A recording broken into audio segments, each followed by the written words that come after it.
longer be offering consular services. They'll be suspending those services, only offering emergency services from Lviv, a city in western Ukraine.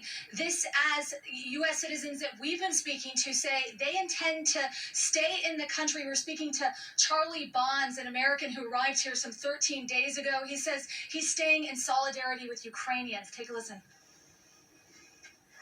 I felt that it was a sort of obligation to come here, and I think a lot of expats, and that's what I hope to become, are not going to leave. For all the problems that Ukraine has, this is a beacon on the hill. This is a shining place in a lot of ways. There have been 2 revolutions in the past 17 years for democracy. And whatever people want to say about corruption or the lack of development of a strong government in 30 years, Russia has always felt itself since 1864 expanding. But I think the Russian population may be changing on that, but certainly Putin and his oligarchs have some interest in it. And it remains to be seen to what extent they're going to act, or whether this is some sort of disinformation campaign to affect the people here and destroy the economy. Now, we did hear from the Ukrainian president today, once again downplaying the threat that Ukrainians are saying that Ukrainians are no stranger to the threat of invasion, saying that panic is the enemy of Ukraine. This is there was a unity march here in the capital earlier today. Thousands turned out in a show of solidarity with Ukraine and the threat against this Russian aggression.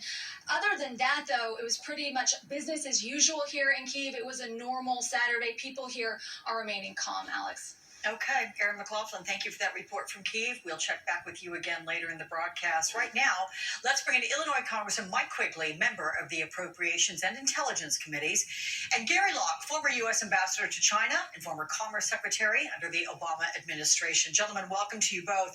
Congressman, I'll begin with you first here.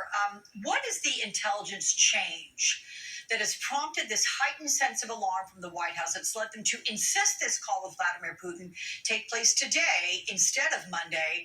That's when Putin had requested to have that call. You know, it shows the administration's desire to get to this and recognize just how critical it is. I think first is what's obvious.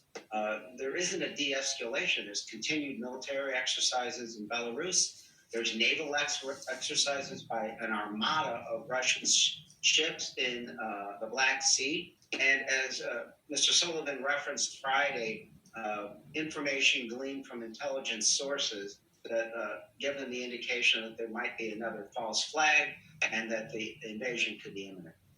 Okay, so that false flag, is that, Congressman, you think why the Biden administration said